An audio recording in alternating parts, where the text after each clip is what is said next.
how, I know this is your second feature? Yes. Yeah, second documentary. For us, first documentary, second okay, feature yeah. length. So how did you choose this story, and why did you feel it was important to tell? Well, just growing up loving rock and roll and discovering the roots of that rock and roll eventually. You find out about Muddy Waters and Howlin' Wolf and Skip James and Robert Johnson and all the great blues legends and the legends of the blues, the mythology that surrounds it was always fascinating. And when we got a chance to meet Willie, Pine, and Hubert, it was pretty obvious that these guys were some of the last of the original Delta and Chicago bluesmen. And certainly Pine Top at 95 wasn't going to be around forever, so we wanted to document who they were and what they meant to all the music that we grew up loving. Right. And then how did you get involved as well? Scott and I are writing partners. Okay. Yeah, and we've been together since that first film. Okay, Yeah. great. Yeah. So what was the most challenging part of the film, do you think, when you started researching and interviewing these musicians? Oh, that part was easy because we were very passionate about the material. So, and you know, growing up with all the Muddy and Wolf records and knowing the Sidemen that played on the records, when we got a chance to meet them, it was incredibly gratifying. The challenging thing was we needed to do it quickly. So we had raised some money early on, went out and shot the concerts that you see in the film, and some of the interviews that we captured with them, fortunately, while they were still with us. It was really kind of a bootstrap operation. It wasn't a real, Hollywood studio film. It was really just a labor of love. So the challenge was really to get the film up and going, and then of course 2.5 years into it, the fact that they all passed away changed our narrative completely from what we had originally envisioned. And that was another challenge to add to the original challenge. The bigger challenge was that they passed away. And then what do you do with the half-done film and shifting gears and then talking about the guys in the past tense? So it changed the whole scope of the film. Okay, so then you had to work with their deaths and then take it in another direction? Yeah, originally the vision, as I was saying, was a concert film.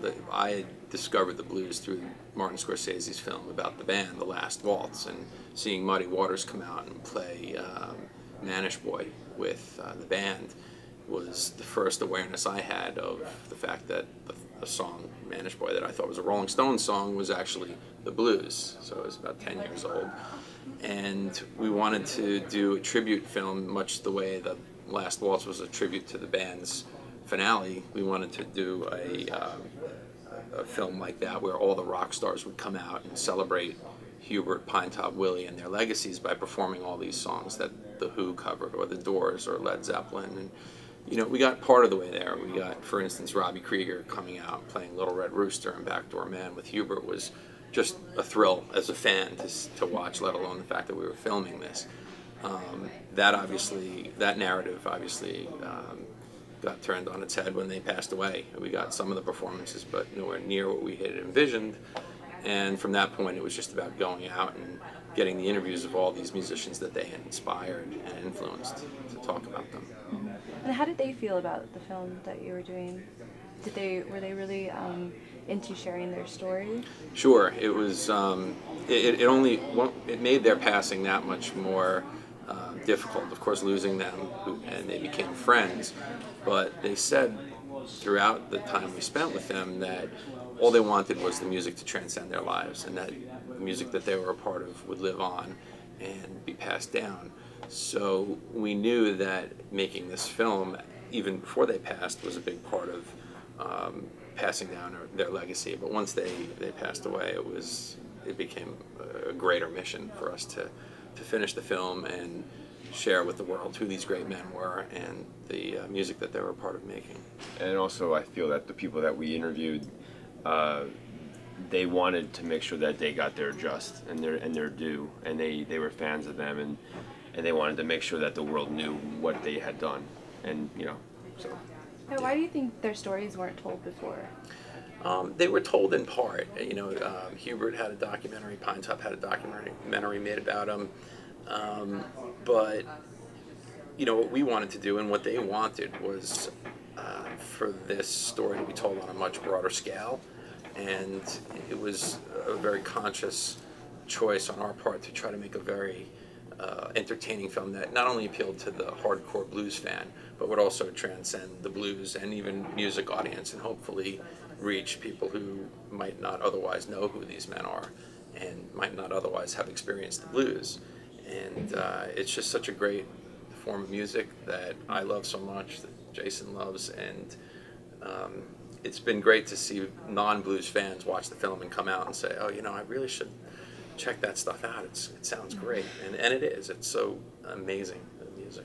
And these three guys, we had the chance to meet them all at the same time, and they were all best friends for years, decades, and it's just so, I don't even know the word to say, like sad, but it's not amazing, but it's like, it's so sad, crazy that they all died the same year too, and that's captured. It's like, they were so close in their lives, they're so close in death, and then this film with the three of them together just all fits. It's just them being together. Like they had other friends and other close friends and everything, but these three men together and what they did for the history of music, and to pass all in the same year is pretty amazing.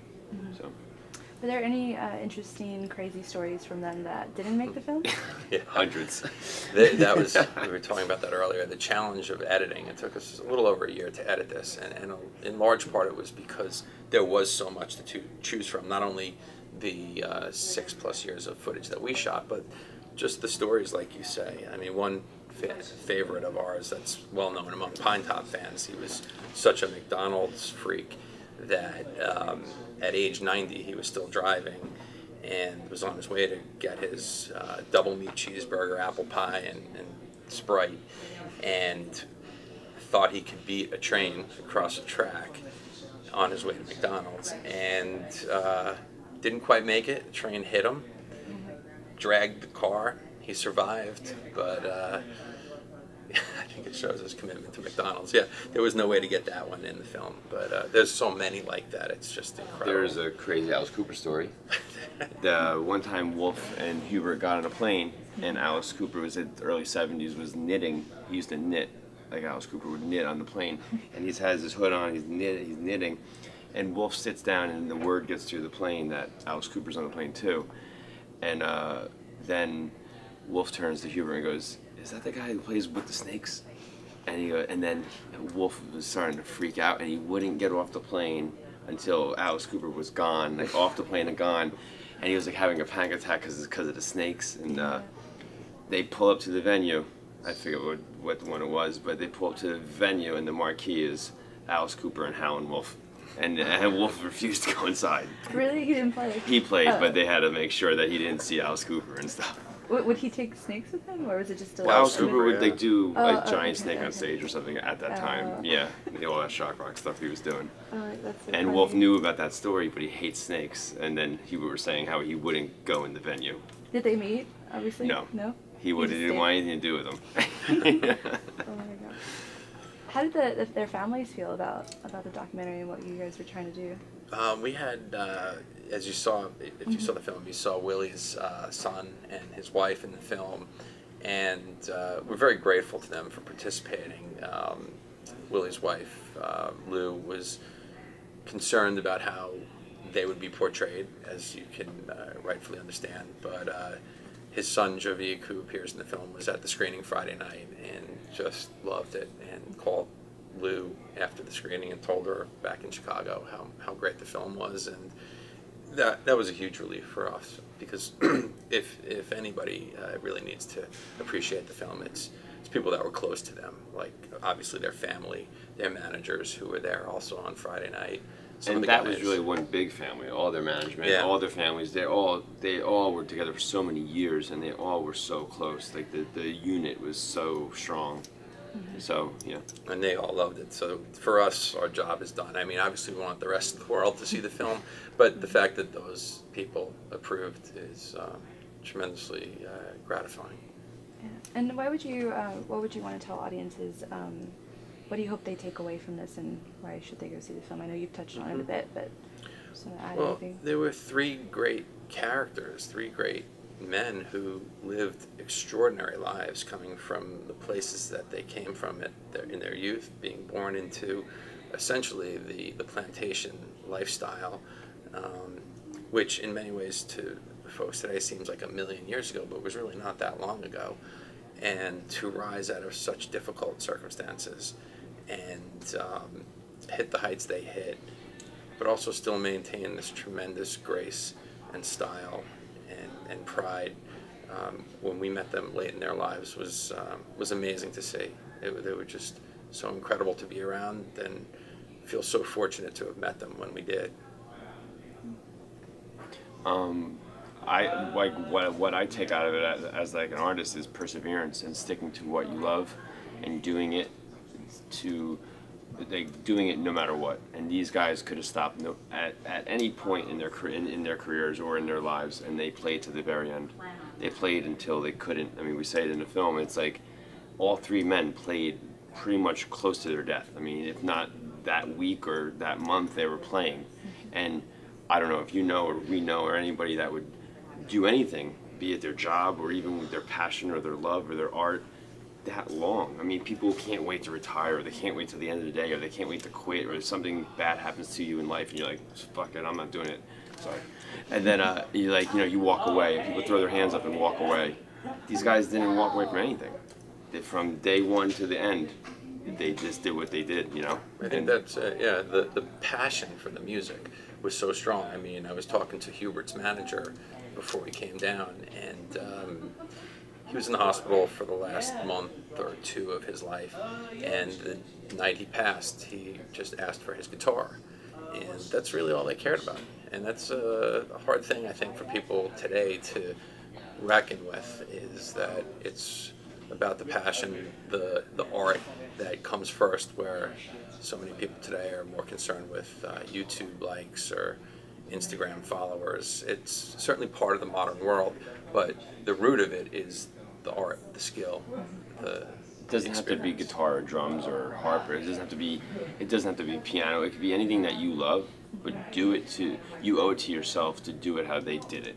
Like, to pick something in your life and to have the pride and the respect for yourself to push it to the end. And I think people owe it to themselves. And these guys were amazing men at the end. They were amazing because they did that. It was what they wanted to do. They were doing exactly what they wanted to do. Some people might see them from afar and say they're this, they're that. They weren't. They're incredible men. So They stayed true to themselves. Yeah. That's really great. So, besides Sidemen, and what other things are you looking forward to South by? Any shows, other films? Yeah, for sure. We saw a couple of great films already, one of which was Orange Sunshine, which we had been following the story just well before the film came out. We knew that story and we read all the books, so it was really thrilling to have our world premiere at the same time they did and get to see that film come to life.